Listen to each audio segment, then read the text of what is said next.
बर्तमान बड़ खबर पानीपाग को नहीं बड़ सूचना नुआ अपडेट बदलिला पाग मेघाच्छन्न आकाश पश्चिमा झड़ प्रभाव में किछि अंचल में प्रबल वर्षार संभावना आज 11 जिला को येलो वार्निंग जारी कला पानीपाग विभाग प्रबल वर्षा सह बहिब पवन बिजुली घड़घड़ी सह वज्रपात विपद थिबारु सतर्क सूचना जारी कला पानीपाग विभाग।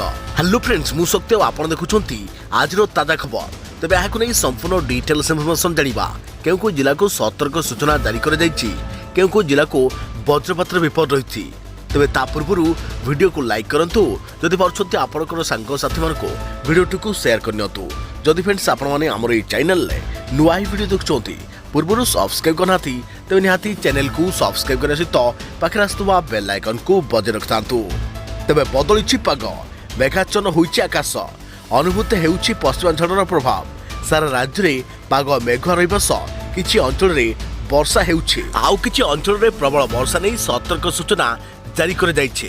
तेबे मयूरभंज बालेश्वर भद्रक जाजपुर ढेंकानाल केन्दुझर अनुगोल कंधमाल कलाहांडी रायगड़ा नवरंगपुर आदि जिला पई येलो वार्निंग जारी करिछि पानीपाग केन्द्र।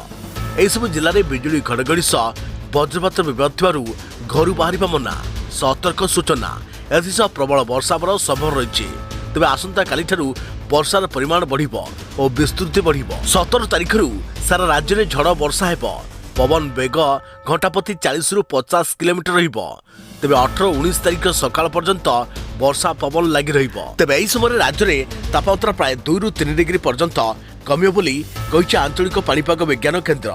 तेबे वज्रपात सह भयंकर पवन विपद थिबारु घरु बाहरिबा मना एने सतर्क सूचना जारी करिछि पानीपाग विभाग। तेबे हठात माड़ी आसिबो घन अंधार बहिब पवन प्रबल वर्षिब आसंता 20 तारिख पर्यंत एने सतर्क सूचना जारी कर जाइछि। सतर्क रहंतु एवं सुरक्षित रहंतु।